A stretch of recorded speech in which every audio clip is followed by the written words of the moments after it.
Siapa yang tidak kenal dengan Didi Kempot? Publik mengenal Didi Kempot sebagai maestro campursari penulis lagu yang populer. Ia memulai karirnya sebagai musisi jalanan di kota Surakarta sejak tahun 1984 hingga tahun 1986. Kemudian mengadu nasib ke Jakarta pada tahun 1987 hingga 1989. Nama panggung Didi Kempot merupakan singkatan dari kelompok pengamen trotoar grup musik asal Surakarta yang membawa ia hijrah ke Jakarta. Tapi sekarang beliau telah tiada. Walaupun demikian, lagu dan karya-karyanya akan selalu dikenal oleh warga Indonesia.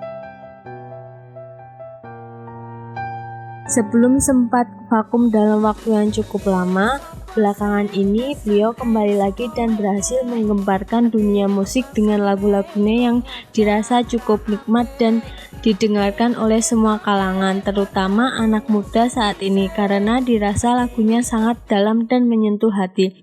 Perjalanan karir Didi Kempot tidaklah semulus kelihatannya. Perjalanannya penuh rintangan dan cobaan ketika dia memulai merambah atau memulai berkecimpung di dunia permusikan Indonesia. Sembari mengamen di Jakarta, Didi Kempot dan temannya mencoba rekaman. Kemudian setelah beberapa kali gagal, akhirnya mereka berhasil menarik perhatian label Musica Studios.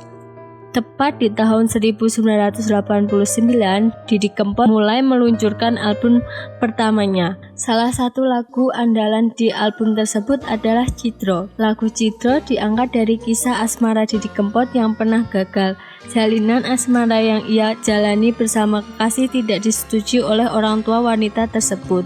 Itulah yang membuat lagu Citro begitu menyentuh hingga membuat pendengar terbawa suasana. Sejak saat itulah Didi Kempot mulai sering menulis lagi lagu bertemakan patah hati. Tahun 1993 sampai tahun 1999, Didi Kempot memulai awal kesuksesannya. Penyanyi asal Solo tersebut memulai tampil di luar negeri, tepatnya di Suriname, Amerika Selatan. Lagu Citro yang dibawakan sukses meningkatkan pamornya sebagai musisi terkenal di Suriname. Setelah di Suriname, Didi Kempot lanjut menginjakan kakinya di benua Eropa. Pada tahun 1996, ia mulai menggarap dan merekam lagu berjudul Layang Kangen di Rotterdam, Belanda. Kemudian Didi Kempot pulang ke Indonesia pada tahun 1998 untuk memulai kembali profesi sebagai musisi. Tak lama setelah pulang kampung pada era reformasi tahun 1999, ia mengeluarkan lagu berjudul Stasiun Balapan. Kembalinya Didi Kempot ke Indonesia ternyata membuat karirnya semakin populer. Hal itu dibuktikan dengan keluarnya lagu-lagu baru di awal tahun 2000-an.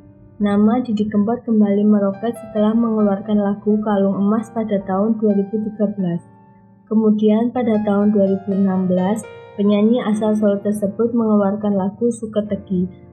Lagu tersebut juga mendapat apresiasi tinggi dari warga Indonesia.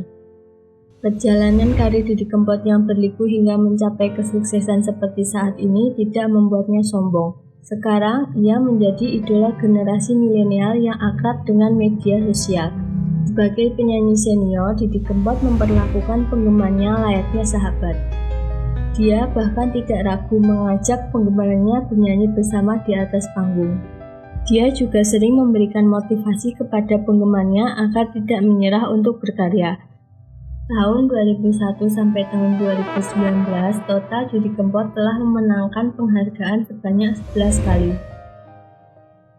Didi Kempot sebagai penulis lagu mengatakan ia tidak menolak jika lagu-lagunya di-cover penyanyi lain selama penyanyi tersebut meminta izin kepadanya, sebab setiap karya yang dihasilkan oleh setiap musisi seperti Didi Kempot tentu saja memiliki hak cipta. Didi Kempot mengatakan, banyak musisi yang sudah tidak mengerti bagaimana menghargai hak cipta seseorang, mengubah ulang karya seseorang dan dikomersilkan.